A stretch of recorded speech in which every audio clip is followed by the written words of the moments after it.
Kakek saya menanam lobak dan lobak itu tumbuh besar, sangat besar. Belum pernah melihat lobak seperti itu di desa. Maka kakek saya pergi untuk memetik lobak. Tarikan-tarikan, tarikan-tarikan, tapi tidak bisa. Kakek tidak tahu harus berbuat apa. Dan begitu, dan dengan cara itu. Tetapi itu tidak akan menarik dengan cara apapun. Kemudian kakek memanggil nenek untuk mencabut lobak tersebut. Seorang wanita tua datang, meraih punggung kakeknya, dan mereka mulai menarik lobak itu bersama-sama. Nenek untuk kakek, dan kakek untuk lobak. Mereka menarik, tetapi mereka tidak bisa menariknya. Itu hanya masalah. Kakek merenung dan menyadari bahwa sudah waktunya untuk memanggil cucu perempuan itu untuk meminta bantuan. Dan mereka mulai memanggil gadis kecil itu dengan suara keras, hingga seluruh desa gemetar. Cucu perempuan itu berlari, memegangi rok nenek, dan lagi-lagi mereka mulai menarik lobak. Cucu untuk nenek, kakek untuk kakek, dan kakek untuk lobak. Mereka menarik, tetapi mereka tidak bisa menarik. Orang-orang tua kesal karena lobak seperti itu menghilang. Kemudian cucunya memutuskan untuk memanggil anjingnya, Bak, agar setidaknya dia membantu mencabut lobak itu. Serangga datang berlari, mencengkeram sapu tangan untuk cucunya, dan mereka mulai menarik lobak itu bersama-sama. Serangga untuk cucu perempuan, cucu untuk nenek, nenek untuk kakek, dan kakek untuk lobak. Mereka menarik,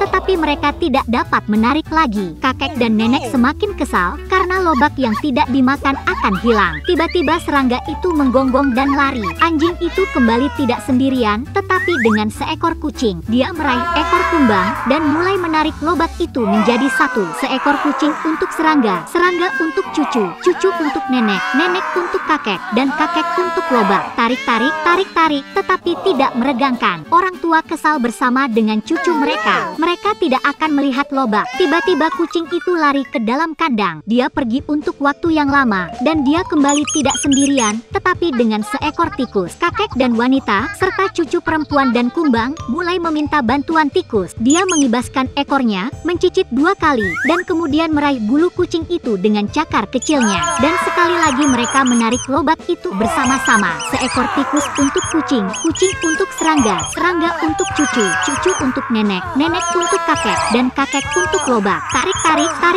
dan tarik lobak. Maka kakek memutuskan untuk berbagi lobak. Dia mengambil setengah untuk dirinya sendiri, memberikan sepertiga untuk neneknya, sedikit untuk cucunya, sepotong kumbang, setengah untuk kucing, dan remah yang sangat kecil untuk tikus. Hewan-hewan itu tersinggung oleh kakek mereka karena mereka membantu dengan cara yang sama, tetapi dia membagi lobak dengan tidak jujur. Setahun telah berlalu. Kakek menanam lobak lagi, dan lobak itu tumbuh lebih besar dari sebelumnya. Sudah lama lobak seperti itu tidak terlihat di desa-desa. Maka kakek saya pergi untuk memetik lobak. Tarik, dan ini, dan itu, tetapi tidak akan menarik. Kakek tidak tahu harus berbuat apa, dan saya memutuskan untuk menelepon nenek saya untuk meminta bantuan lagi. Mereka mulai menyatukan lobak. Nenek untuk kakek, dan kakek untuk lobak. Mereka menarik, tetapi mereka tidak bisa menariknya. Kemudian nenek memanggil cucunya. Cucu perempuan itu berlari, dan mereka menarik lobak itu bersama-sama. Cucu untuk nenek, kakek untuk kakek, dan kakek untuk lobak. Tarik,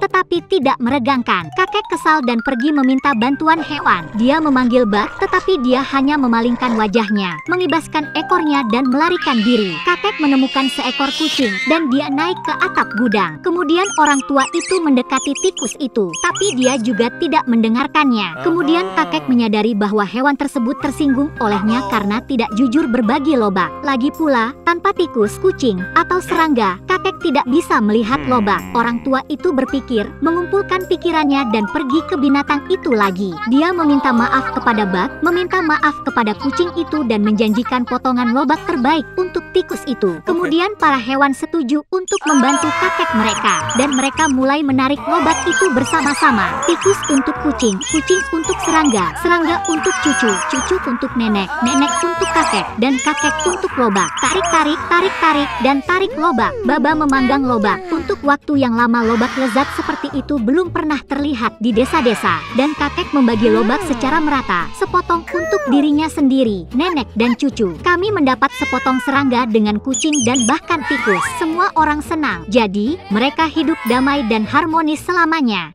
Suatu ketika ada seorang wanita yang tidak memiliki anak. Dia pernah pergi ke penyihir yang baik untuk meminta bantuan. Wanita itu berkata bahwa dia sedang memimpikannya seorang anak. Penyihir itu memberinya benih dan memerintahkan untuk menanamnya di dalam pot bunga. Wanita itu sangat senang, berterima kasih kepada wanita tua itu, dan pulang ke rumah. Di rumah, dia menanam benih, menyiraminya, dan mulai menunggu dengan sabar. Segera sebuah bunga besar yang indah, seperti tulip, tumbuh di dalam pot. Ketika kelopaknya terbuka, ada seorang gadis kecil di dalamnya. Dia sangat kecil, tidak lebih dari 1 inci. Karena itu, wanita itu memanggilnya Tumbelina. Suatu malam, ketika Tumbelina tertidur lelap, seekor katak besar naik ke jendela rumah, basah dan jelek. Dia meraih gadis yang sedang tidur dan bergegas ke rawa-rawanya. Kodok itu memutuskan untuk menikahkan putranya yang jelek dengan Tumbelina yang cantik. Dia menanamnya di tengah sungai di atas daun lili yang lebar agar gadis itu tidak melarikan diri.